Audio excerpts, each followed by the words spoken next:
নমস্কাৰ সকলোকে স্বাগতম জনাইছো আসাম কেৰিয়াৰ পইণ্ট ইউটিউব চেনেলটোলৈ। তো বন্ধুসকল, আজিৰ এই ভিডিঅ'টিত আমি আপোনালোকৰ আগন্তুক অহা 17 নৱেম্বৰৰ পৰা অনুষ্ঠিত হ'ব লগা আৰআৰবি ৰেলৱে গ্ৰুপ ডি পৰীক্ষাৰ বাবে সহায়ক হোৱাকৈ ৰিজনিঙৰ আৰু এটা নতুন ভিডিঅ' লৈ আহিছোঁ। তো এই ভিডিঅ'টিত আমি কিছুমান ৰিজনিঙৰ এনেকুৱা কুৱেশ্যন চাম যিবিলাক আপোনালোকৰ আগন্তুক পৰীক্ষাত অতিকৈ হেল্প হ'ব। আৰু এই কুৱেশ্যনবিলাক অকল আৰআৰবি গ্ৰুপ ডিতে নহয়, আপোনালোকৰ এছএছচি জিডি, এছএছচি এমটিএছ বা আৰআৰবি এনটিপিচি এনেকুৱা ধৰণৰ পৰীক্ষাটো কিন্তু আহে। সেইকাৰণে আপোনালোকে যদি আগন্তুক সেইবিলাক এক্সামৰ কাৰণেও প্ৰিপাৰেশ্যন কৰি আছে, তো এই ভিডিঅ'টো আপোনালোকৰ বাবে অতিকৈ গুৰুত্বপূৰ্ণ হ'ব। সেয়েহে ভিডিঅ'টো স্কিপ নকৰিব আৰু শেষলৈকে চাই থাকিব। আৰু এটা কথা ইয়াতে আপোনালোকক জনাই থওঁ, আমি আৰআৰবি গ্ৰুপ ডিৰ কাৰণে কিছুমান PDF আপোনালোকৰ বাবে বনাইছোঁ। তো সেই PDFখিনি অলৰেডি বহুতে লৈ লৈছে, যিসকলে ভালদৰে প্ৰিপাৰেশ্যন কৰি আছে, আৰু তেওঁলোকে তাৰ পৰাও বহুত কুৱেশ্যন কমন পেলাব পাৰিব। তো আপোনালোকে যদি এতিয়ালৈকে লোৱা নাই, PDFখিনি লৈ ল'ব। খুব কম প্ৰাইচত, কেৱল 99 টকাত আমি গোটেইখিনি ছাবজেক্টৰ PDF আপোনালোকক দি আছোঁ। GK, ছায়েন্স, মেথছ, ৰিজনিং এই 4টা ছাবজেক্টৰ PDF আপোনালোকে কেৱল 99ত পাই যাব। ঠিক আছে, তো PDFখিনি পাবলৈ স্ক্ৰীনত এটা নাম্বাৰ দেখিছে, সেইটো আমাৰ হোৱাটছআপ নাম্বাৰ হয়। সেই নাম্বাৰটোত হোৱাটছআপত এটা মেছেজ কৰি পিনে আপোনালোকে PDFখিনি লৈ ল'ব পাৰিব। আৰু সোনকালে লৈ ল'ব, কাৰণ এক্সামৰ কাৰণে এতিয়া বেছি দিন নাই। আৰু গোটেইখিনি পঢ়ি যদি আপোনালোকে এক্সামটো দিয়েগৈ, তাৰ পৰা বহুত কুৱেশ্যন কমন পৰিব। ঠিক আছে, বহুত কুৱেশ্যন GKৰ আৰু ছায়েন্সৰ বহুত কুৱেশ্যন তাৰ পৰাই কমন পৰে। তো আপোনালোকে সোনকালে লৈ ল'ব। এতিয়া আমি কুৱেশ্যনখিনিলৈ যাওঁ। তো প্ৰথম কুৱেশ্যনটোত এটা এনালজি কুৱেশ্যন দিছে। কি দিছে চাওক, EGIK। তো EGIKটো যদি FILO হয়, তেতিয়াহ'লে FHJIটো কি হ'ব? তো এই অপশ্যনকেইটাৰ ভিতৰত কোনটো হ'ব? তো এইটো এনেকৈও কেতিয়াবা দীঘলীয়াকৈ আহে বা এনেকৈ শ্বৰ্টকৈও আমাৰ কুৱেশ্যনটো দিয়ে। ঠিক আছে, তো ইয়াতে আমি যদি ৰিলেশ্যনটো চাওঁ সিহঁতৰ মাজত, EGIKৰ পৰা কেনেকৈ FILO হৈছে, হয়নে? বা এই দুটাৰ মাজত কি সম্পৰ্ক আছে? তো ছেম সম্পৰ্ক আমি এইটোৰ সৈতে বনাব লাগিব, FHJIটোৰ সৈতে। তো এইটোত যদি আমি চাবলৈ যাওঁ, প্ৰথমতে আমি সেইকেইটাক এলফাবেটিকেল অৰ্ডাৰত সজাব লাগিব। বুজি পাইছেনে? আমি প্ৰথমতে ইহঁতক এলফাবেটিকেল অৰ্ডাৰত সজাম। তো আমি যদি চাওঁ, ইটো আহে 5 নম্বৰত, জিটো আহে 7 নম্বৰত, আইটো আহে 9 নম্বৰত, আৰু কেটো আহে 11 নম্বৰত। ঠিক আছে, বুজি পাইছে? এতিয়া FILOটো যদি আমি চাওঁ, এফটো আহে 6 নম্বৰত, আইটো আহে 9 নম্বৰত, এলটো আহে 12 নম্বৰত, আৰু অ'টো আহে 15 নম্বৰত। হ'ল। তো আমি দেখিছোঁ প্ৰথমটোত 5ৰ পৰা কি হৈছে, 6 হৈছে। তো 6ৰ পৰা বাকী গোটেইকেইটাতে যদি আমি ভালদৰে চাওঁ, 6ৰ পৰা 9, 9ৰ পৰা 12, 12ৰ পৰা 15,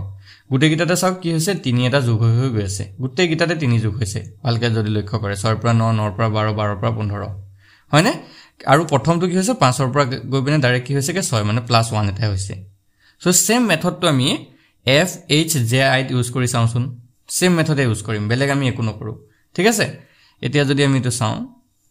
FHJI,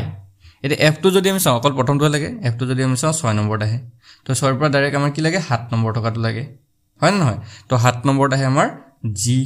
হৈ গ'ল। 7 নম্বৰত আহে জি। তাৰপিছত 7ৰ পিছত ডাইৰেক্ট 3 যোগ হৈ গৈ থাকিল হ'ল। তো 7ৰ লগত যদি আমি 3 যোগ কৰোঁ, এইটো হৈ যাব 10, 10ৰ লগত 3 যোগ কৰিলে 13, 13ৰ লগত 3 যোগ কৰিলে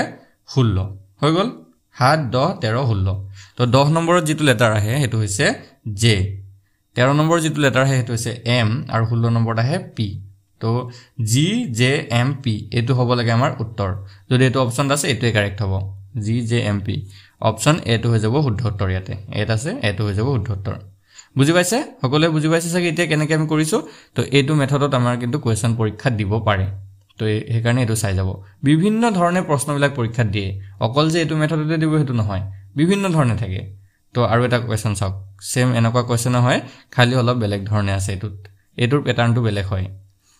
তো ইয়াতে যদি চাওঁ, আমি কি দি আছে, PALE, পেলটো কি দি আছে, LEAP, লিপ। তো এতিয়া পোষ্টটো কি হ'বগৈ, POSটোক আমি কেনেকৈ লিখিব পাৰোঁ, পোষ্ট। চ' ইয়াতে যদি আমি চাওঁ, PALE, পেলটোক কি হিচাপে লিখিছে, LEAP হিচাপে লিখিছে। এতিয়া এইটো কুৱেশ্যনত যদি ভালদৰে অলপ লক্ষ্য কৰে, চাব পেলত যিকেইটা লেটাৰ আছে, PALE, সেই ছেম লেটাৰে LEAPতে আছে নে নাই? গোটেইকেইটা লেটাৰ ইয়াত ছেম আছে। আগৰটোত লেটাৰকেইটা ছেম নাছিলে, কিন্তু ইয়াত লেটাৰকেইটা ছেম আছে। তো ইহঁতৰ অকল পজিশ্যনটোহে চেঞ্জ কৰিছে। আমি যদি ভালকৈ চাওঁ, অকল ইহঁতৰ কি কৰিছে, পজিশ্যনটো চেঞ্জ কৰিছে। মই তলত যদি এবাৰ আকৌ লিখি দিওঁ, LEAP, হ'ল। তো এইটোত প্ৰথমতে p2 1 নম্বৰত আছিল ইয়াত 4 নম্বৰত গুছি গল ইয়াত a2 2 নম্বৰত আছিল ইয়াত 3 নম্বৰত গুছি আহিলে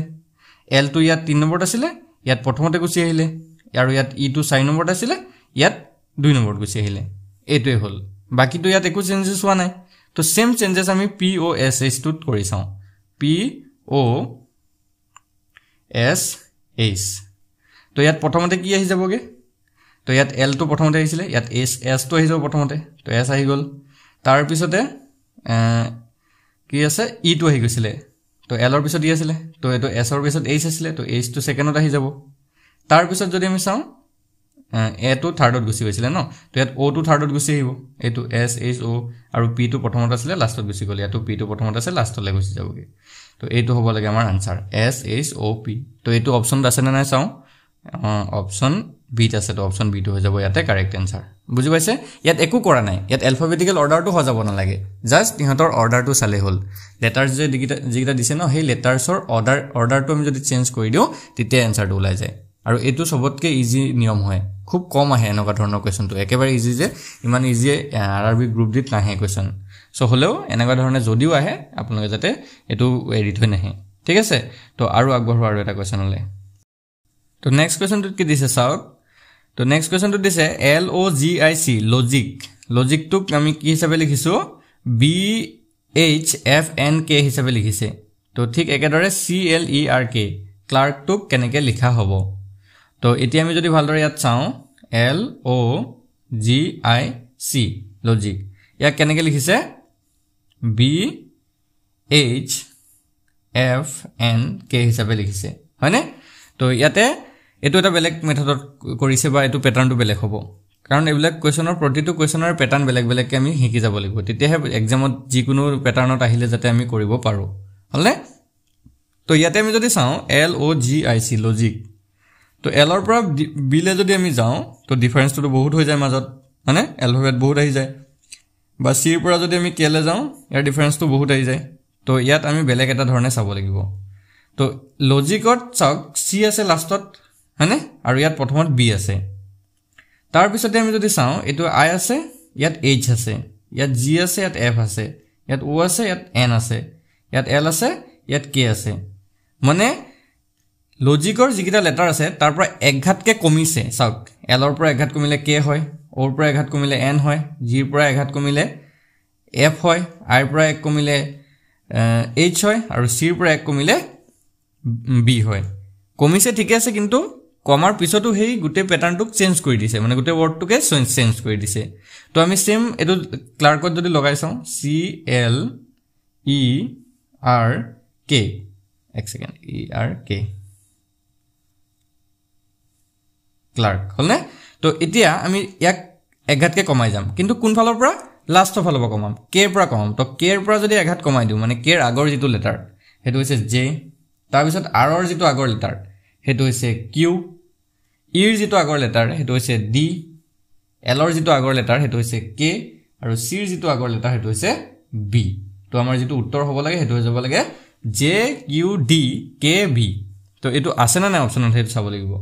তো এটো যদি আমি চাও অপচন C ত আছে তো অপচন C টো হৈ যাব শুদ্ধ উত্তৰ আৰু এটো হৈছে আমাৰ প্যাটাৰ্ন এই প্যাটাৰ্নতে আমি কোৱেশ্চনটো কৰিব লাগিব বেলেগ প্যাটাৰ্ন ফলো কৰিলে নহব সো এটো ইজিয়ে হয় খালি অলপ জানি মানে কোৱেশ্চনটো দেখাৰ লগে লগে গম পাব লাগিব যে এটো প্যাটাৰ্নত আহিছে তেতিয়াহে আমি কৰিব পাৰিম নহলে আপোনালোকে প্যাটাৰ্নটো বিচাৰি ফুৰিব এটা বেলেগ প্যাটাৰ্ন শিকি যাব তাৰ পিছত হেতু প্যাটাৰ্নত নাহিলে তো আপোনালোকৰ পিছত ঠগন খাই যাব তো আমি সেই কাৰণে প্ৰতিটো ক্লাছতে বেলেগ বেলেগ ধৰণে আমি এনেকুৱা এনালজি কোৱেশ্চন বিলাক লৈ আহিছো ঠিক আছে তো এতিয়া আমি নেক্সট কোৱেশ্চনটো চাও তো এটো হৈছে নাম্বাৰৰ হয়নে তো নাম্বাৰ বিলাক ৰিলেটেড হয় সো কেনেকৈ ৰিলেটেড হয় হেবিলাক আমি চাব লাগিব তো এটো 25 ৰ লগত 37 ৰিলেটেড হৈ দেখুৱাইছে তো 49 ৰ লগত কি ৰিলেটেড হ'ব মানে তো এতিয়া আমি যদি চাও 25 আছে তাৰ পিছত কি আছে 37 আছে তাৰ পিছত 49 আছে আৰু তাৰ পিছতে কোৱেশ্চন মাৰ্ক কি আহিব কোৱেশ্চন মাৰ্কৰ ঠাইত এতিয়া আমি 25 আৰু 49 এই সংখ্যা দুটা দেখি পিনে প্ৰথমতে আমি গম পাইছো যে 25 টো হৈছে 5 ৰ স্কয়াৰ হল আৰু 49 টো হৈছে 7 ৰ স্কয়াৰ হয়নে ভালকে চাব এনেকুৱা সংখ্যাবিলাক দেখাৰ লগে লগে আপোনালোকৰ মাইন্ডত আহিবই লাগিব সংখ্যাবিলাকক দেখিলে সো আমি যদি চাও এটা হৈছে 5 ৰ স্কয়াৰ আৰু এটা হৈছে 7 ৰ স্কয়াৰ তো মাজত থাকি গল 37 এটা 37 টুকু যদি ভালদৰে লক্ষ্য কৰে এইটো চাওক 6 স্কোয়াৰৰ লগত 1 এটা প্লাস কৰিলে আমি 37 পাওঁ কাৰণ 6 6 গুণ 36 আৰু তাৰ লগত এক এটা যোগ কৰি দিছে হলে 6 6 গুণ 36 আৰু তাৰ লগত কি যোগ কৰিছে এক এটা যোগ কৰিছে মানে আমি এটা 25 ৰ পৰা 37 টো কেনেকৈ বনাম যে 25 টো হৈছে 5 ৰ স্কয়াৰ আৰু 37 টো হৈছে 6 স্কয়াৰ প্লাস 1 মানে 5 ৰ পৰা এক এটা ডাঙৰ কৰিলে যেটো হয় 6 6 ৰ স্কয়াৰ কৰি এক এটা যোগ কৰিছে এতিয়া 49 টো হৈছে 7 ৰ স্কয়াৰ তো 7 ৰ পৰা এক এটা ডাঙৰ কৰি দিওক হেতু যাব 8 তো 8 ৰ স্কয়াৰ কৰি এক এটা যোগ কৰি দিও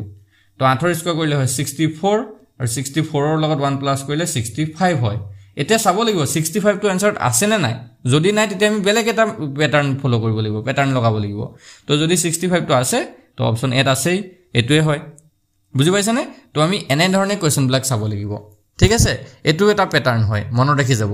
প্ৰতিটো প্যাটাৰ্নে মনত ৰখাটো ভাল আৰু ৰিজনিংৰ কোৱেশ্চন ব্লক দিয়ে তেনেকে যাতে আমি বহুত প্যাটাৰ্ন পঢ়ি পিনে এটা প্যাটাৰ্নত পেলাব পাৰো কোৱেশ্চনটো হয়নে তো আগবাঢ়ো নেক্সট কোৱেশ্চনটোলে আৰু এটা কোৱেশ্চন চাওক এটো দি আছে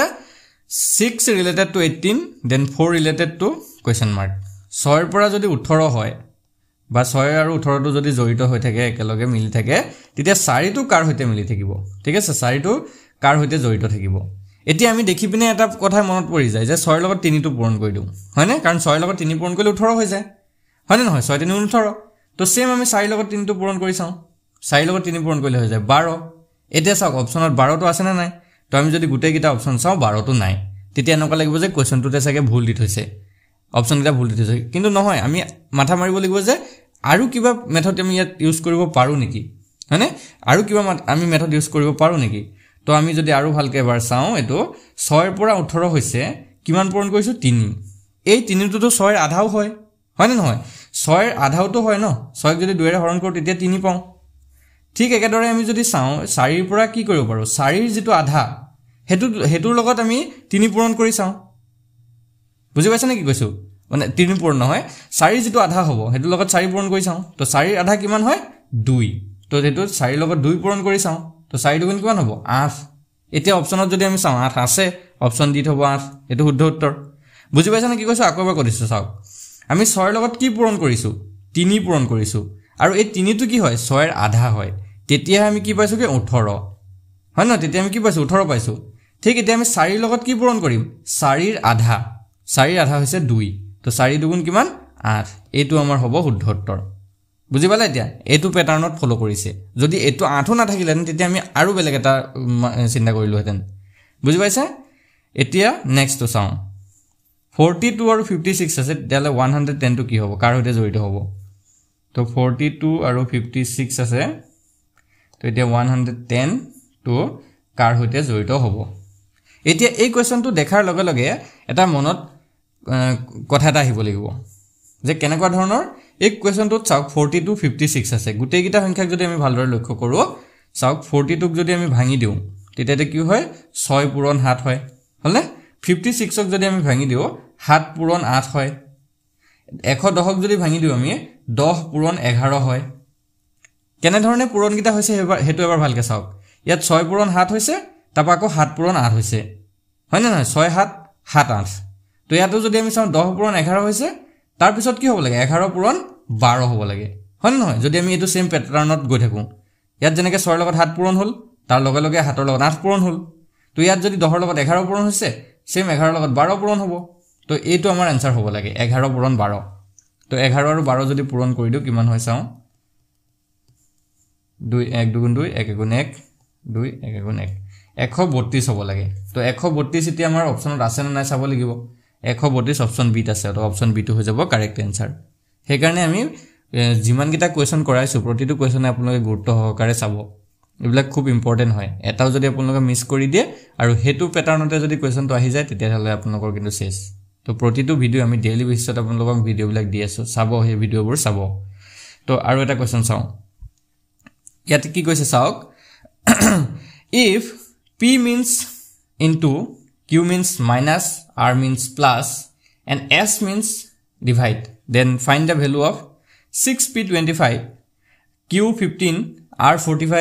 s5 is equal মানে কিমান এটো উলিয়াব দিছে যদি p ৰ অৰ্থটো হৈছে পূৰণ q ৰ অৰ্থটো হৈছে বিয়োগ r ৰ অৰ্থটো হৈছে যোগ আৰু s ৰ অৰ্থটো হৈছে হৰণ তেন্তে মান নিৰ্ণয় কৰা কিহৰ মান উলিয়াব দিছে 6p 25Q 15R 45S 5 এৰ ভ্যালুটো উলিয়াব দিছে তো এটো একদম ইজি ভাবে আমি কৰিব পাৰো অকল হি p ঠাইত সিম্বল কিটা বহুৱাই দিলে হৈ গল তো ইয়াতে যদি আমি চাও 6p25 দিয়া আছে q 15 দিয়া আছে r45 দিয়া আছে s5 দিয়া আছে হল এতিয়া আমি যত যত p q r s এনেকে দিয়া আছে হেগিটাৰ ঠাইত অকল জি জি বহুৱাব দিছে p হলনি কবাত পুৰণ কবাত হৰণ কবাত যোগ বিয়োগ এনে বহুৱাব দিছে ন তো 6 p ঠাইত কি বহুৱাব কৈছিলে p হল অৰ্থ হৈছে পুৰণ তো 6 * 25 তাৰ পিছত q আছে q ৰ অৰ্থটো হৈছিলে বিয়োগ তো এটো আমি বিয়োগ 15 পাতি দিলো r ৰ অৰ্থটো হৈছিলে যোগ তো এটা যোগ 45 পাতি দিলো আৰু s ৰ অৰ্থটো হৈছিলে বিয়োগ সৰি হৰণ s ৰ অৰ্থটো হৈছে হৰণ তো আমি এটো হৰণ 5 পাতি দিলো হৈ গল এটা 6 * 25 - 15 + 45 হৰণ ডিভাইডেড বাই 5 হৈ গল এটা এটো আমি বডমাস ৰুলটো ইউজ কৰি দিম তো বডমাস ৰুল যদি আমি ইউজ কৰো প্ৰথমতে পুৰণ হৰণ কিটা হ'ব তো 6 আৰু 25 পূৰণ কৰিলে কিমান হয় তো এটো আমি যদি ভালদৰে চাও 6 আৰু 25 পূৰণ কৰিলে 150 ওলাব হয়নে 150 - 15 + 45 ক যদি 5 এৰে ডিভাইড কৰি দিও তো 9 বাৰ যাব তে 150 পৰা 15 গুছি গলে 135 যোগ 9 আৰু 135 9 যোগ কৰিলে 144 ওলাই 144 অপচন কোনটোত আছে অপচন এটা আছে অপচন এটো হৈ যাব কারেক্ট आंसर বুজি পাইছে এতিয়া সকলে বুজি পাইছে সগে ইমান খেলিমিল লগা নাই সগে এটো পাৰিব আৰু এনেকুৱা ধৰণৰ কোৱেশ্চন ৰাখিছো এটাও চাই লওক তো ইয়াত কি কৈছে যদি x এ যোগ y এ বিয়োগ z এ হৰণ আৰু p এ পূৰণ বুজায় তেন্তে এটো উলিয়াব দিছে 8p5 y 9x4 এটো উলিয়াব দিছে z বাৰু দিয়া নাই ইয়াত বাৰু এটা আমি কৰি চাম এটো 8p5 এটো আকৌ ব্ৰেকেটৰ ভিতৰত দিছে তাৰপৰ y 9x4 দিয়া আছে এতিয়া p ৰ ঠাইত আমি কি লিখিব পাৰিম p ৰ ঠাইত কি লিখিম p এ কি বুজায় p এ পূৰণ বুজায় তো এটো 8 * 5 হ'ব y কি বুজায় y এ বিয়োগ বুজায় তো এটো y ৰ ঠাইত আমি বিয়োগ 9 লিখিম তারপর x এ কি বুজায় x এ যোগ বুজায় তো এটো যোগ 4 হ'ব হৈ গল তে ব্ৰেকেটৰ ভিতৰত আছে 8 5 গুণ 8 আৰু 5 40 হ'ব -9 যোগ 4 তো 8 40 31 যোগ 4 31 লগত 4 যোগ কৰিলে যাব 35 এটো ইমান কোনে অঙ্কটো বা কোৱেশ্চনটো তো এটো 35 হ'ব অপচন ডি টো হৈ যাব শুদ্ধ উত্তৰ এটো ইমান টান নহয় এবিলাক একদম ইজি হয় অকল জাস্ট পূৰণ হৰণটো অকমান কৰি দিলে হৈ যায় কি হল বুজি পাইছে আগবাঢ়ো নেক্সট কোৱেশ্চনটোলে এটো এনে ধৰণে অলপ কোৱেশ্চনটো হয় খালি অকমান বেলেগ হয় এটো আমি যদি যোগ আৰু পূৰণ আৰু 12 আৰু 18 ৰ হালহলনি কৰে তেন্তে নিম্নলিখিত কোনটো সমীকৰণ শুদ্ধ হ'ব এতিয়া ইয়াৰ কথা প্ৰথমটো এই কোৱেশ্চনটো কৰিব যাওঁতে আমি 12 আৰু 18 কোনটো অপচন আছে হেতু চাব লাগিব যদি গুটেই গিটাতে থাকে তেতিয়া আমি আকৌ যোগ আৰু পূৰণটোকো চেঞ্জ কৰি চাব লাগিব তো ইয়াতে যদি আমি চাও 16 8 10 আখি এটোত 12 আৰু 18 নাই এই অপচনটোলে নাযাও আমি 18 6 12 90 আছে এটোত তো এটোত আমি যাব পাৰো বাকি গিটাটো চাও বাকি গিটাটো এটোটো নাই তো দেখা দেখি এই অপচনটো শুদ্ধ হ'বই হয় না বি অপচনটোৱে শুদ্ধ হ'ব কিন্তু আমি কৰি চাব লাগিব যে এই ইকুৱেশনটো শুদ্ধ হৈছে না নাই 12 আৰু 18 ক যদি এক্সচেঞ্জ কৰি দিও মানে অদলাবদলি কৰি দিও আৰু যোগ চিনটো আৰু পূৰণ চিনটো যদি অদলাবদলি কৰো তেতিয়া আমাৰ আনসাৰটো 90 উলাই নে নুলাই তো এটো চেক কৰি চাম আমি 18 যোগ 6 আছে পূৰণ 12 ইয়াৰ ভ্যালুটো আমি 90 উলিয়াব লাগে এতিয়া চেঞ্জ কিটা হ'ব 18 ঠাইত আহি যাব 12 তাৰ পিছত প্লাসৰ ঠাইত আহি যাব ইনটু 6 টো 6 থাকিব পূৰণৰ ঠাইত আহি যাব প্লাস আৰু 12 ঠাইত আহি যাব 18 তেম যদি চাও 5 6 72 প্লাস 18 72 18 যোগ কৰিলে 90 উলাই তো আমাৰ ইফালে 90 দিয়া থৈছে না তো এটোৱে শুদ্ধ হয় তো আমি তো গম পাইছো এটোৱে শুদ্ধ হয় কিন্তু আমি এবাৰ জাস্ট চেক কৰি চালো যে হৈছে না নাই আপোনালোকৰ পৰীক্ষাত এবাৰ চেক কৰি চাব ঠিক আছে কেতিয়াবা প্ৰশ্নটো ভুলকে আহে ন চেক কৰি চাই লব তো নেক্সট কোৱেশ্চনটো চাও কি কৈছে যদি যোগৰ অৰ্থ বিয়োগ পূৰণৰ অৰ্থ হৰণ হৰণৰ অৰ্থ যোগ আৰু বিয়োগৰ অৰ্থ পূৰণ হয় তেন্তে এটোৰ ভ্যালু উলিয়াব দিছে 108 * 12 + 3 - 6 + 4 ৰ মানটো কিমান হ'ব তো এটো যদি চাও 108 * 12 + 3 - 6 + 4 এই ভ্যালুটো উলিয়াব দিছে এতিয়া আকৌ চিনকিটা হলনি হ'ব নহয় তো 108 এতিয়া পূৰণৰ হলনি আমি কি বুঝাম পূৰণৰ অৰ্থটো হৈছে হৰণ তো এটো হৰণ হ'ব তাৰ পিছত যোগৰ অৰ্থটো কি যোগৰ অৰ্থ হৈছে বিয়োগ তো এটো বিয়োগ হ'ব তাৰপিছতে কি দিছে বিয়োগ বিয়োগৰ অৰ্থটো কি তো বিয়োগৰ অৰ্থটো হৈছে পূৰণ তো ইয়াত পূৰণ হ'ব আৰু +4 ন প্লাস অৰ্থটো কি প্লাস অৰ্থটো মাইনাস বিয়োগ তো এটো -4 হৈ গল ঠিক আছে এতিয়া আমি ইয়াত বদমাছ ৰুলটো যদি ইউজ কৰো 12 যদি 108 হৰণ কৰে এটো যাবগে 9 বাৰ তাৰ পিছতে -3 গুণ থাকিলে 18 আৰু -4 তে 9 আৰু ইফালে -18 চাৰি হৈ যাব 22 আৰু 22 ৰ পৰা যদি 9 আমি ডাইৰেক্ট মাইনাস কৰি দিও তো -13 ওলাব লাগে ঠিক আছে তো ফাইনাল আনসাৰটো হ'ব -13 তো অপচন কোনটো হ'ব তো ইয়াতে অপচন কিটা অলপ খেলিমেলি হল চাগে বনাওতে তো এটো -13 এটা আমি অপচন দি লৈছো ই বুলি ঠিক আছে -13 হ'ব লাগে টাইপিং কৰোতে খেলিমেলি হৈছে কোবাত আমি -13 টো মিস কৰি দিছো তো এটো -13 হ'ব লাগে আমাৰ আনসাৰটো ঠিক আছে বুজি পাইছে খেলিমেলি লগা নাই চাগে এনে ধৰণে কোৱেশ্চন বিলাক আমি কৰিব পাৰো ইমান টান আপোনালোকৰ কোৱেশ্চন নাহে এইখিনি কোৱেশ্চন বহুত ইজি ভাবে আপোনালোকে কৰিব পাৰিব তো আজি ভিডিওতে আমি একেটা কোৱেশ্চন ডিসকাস কৰিলো যদি আপোনালোকৰ কোৱেশ্চনখিনি ভাল লাগিলে ভিডিওটো লাইক এটা কৰি দিব আৰু চেনেলটো সাবস্ক্ৰাইব কৰি লব আৰু পিডিএফ খিনি পাৰিলে আপোনালোকে লৈ লব এক্সামৰ কাৰণে বেছি দিন নাই ন এটো আমাৰ WhatsApp নম্বৰ হয়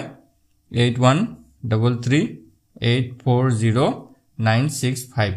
এই নম্বৰটোত এটা মেছেজ দিব আপোনালোকে মেছেজ দি জনাই দিব যে আৰআৰবি গ্ৰুপ ডি পিডিএফ খিনি লাগে তো কেৱল 99 টকা এটা পেমেন্ট কৰিলে আমি আপোনাক গোটেইখিনি সাবজেক্টৰ পিডিএফ সেন্ড কৰি দিম ধন্যবাদ